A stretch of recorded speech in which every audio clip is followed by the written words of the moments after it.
Teo, his father trains him, and obviously Lomachenko's goal, he wants to be known as the best who ever did it, and clearly that doesn't come from nowhere. His father's on board with that.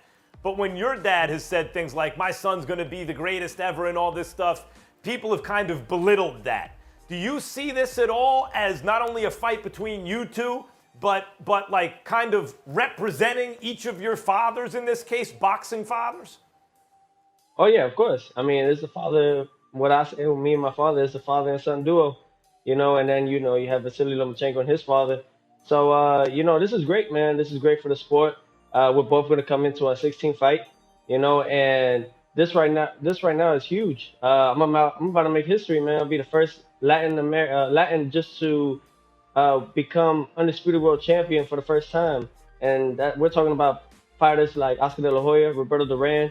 I mean, at 23 years of age, I'm very excited. I have all the opportunities right here in my hands, and I'm not gonna let that go. A lot of people talk down about it. What'd you say? First undisputed? Teo, what do you mean by first Latin fighter who's undisputed? First Hispanic. No Hispanic fighter has done it to become undisputed world champion. Well, that I can recall. Well, Durant, there have been Hispanic or Latin American fighters who've been undisputed, but all the belts weren't around back then. They didn't have as many belts to unify. You would be the first to unify that number of belts. Fair enough. I mean, we got all 5 belts. We got Ring Magazine, WBO, WBA, IBF. But I'm very pleased with that, and just to know that we about to make history. Teofimo, I watched Lomachenko make Nicholas Waters and Rigondeaux. They quit, literally quit. They didn't want to fight. I mean, they got up and they were walking around. They didn't get knocked out or anything like that. They literally quit. When you watch what Lomachenko has done to opponents, what has he done to them that you can't even fantasize him doing to you? Like I said, the guys that he faced that you mentioned that he has made quit, either they were just too scared of everything that he was able to do to them, or on top of that, there were 2 weight classes underneath him.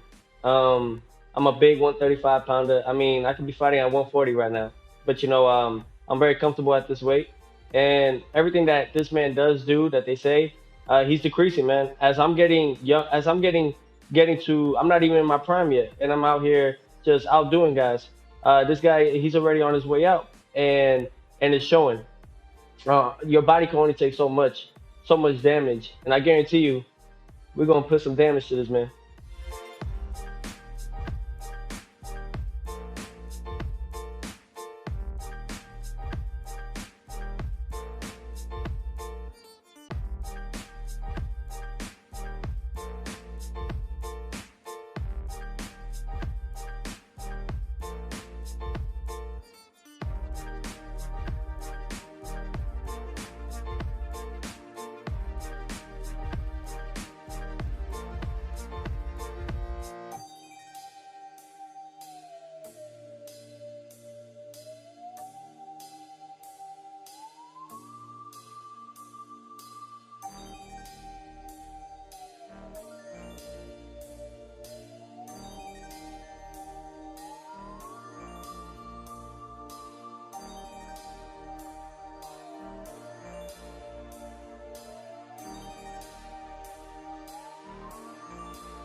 Man, it's too soon.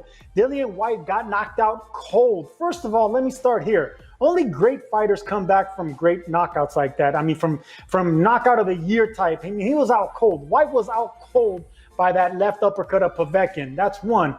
2, we haven't seen Dillian Whyte perform on the championship level. He's yet to win a championship. He's an excellent contender. Now, Alexander Povetkin, he's an Olympian. He's a championship caliber fighter. And even at 41, still dangerous. I don't like this quick turnabout by Whyte. That's simply pride of every fighter. It's up to Whyte's management and promoting to give him a fight in between if I was his team. But that's the pride of a fighter. I just don't see it. Alexander Povetkin by late stoppage.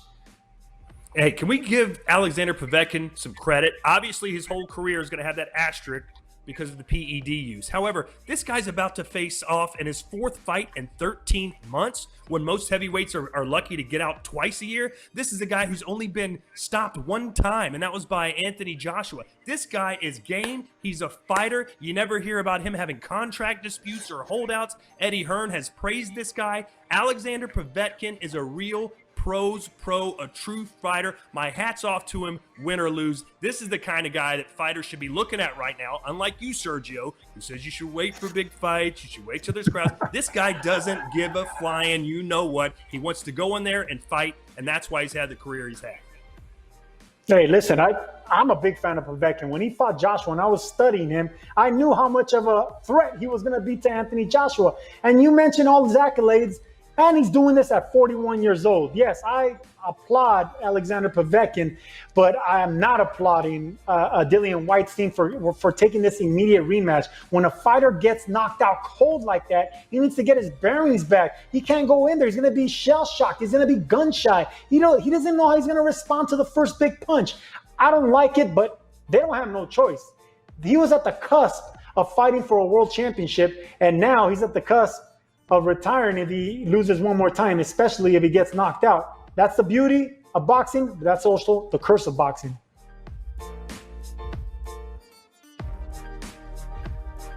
Talking about playing out, this Canelo opponent chaos, I just think we're all a little bit like, you just want some news, don't you? If it's Billy Joe Saunders, if it's Callum Smith, if it's someone completely different, you might as well just...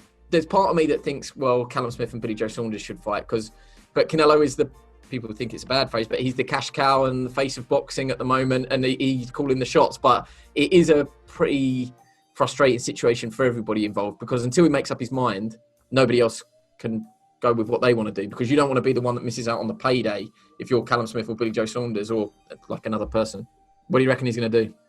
It's amazing because he's still world middleweight champion, isn't he? Yep, but it's almost like he's ruling the roost amongst the 168s, you know? Yeah. And as you said, they want to get on with their business, the Caleb Plants and such. Yeah. And the David Benavides, you know? These guys, they want to get on with fighting each other, making money.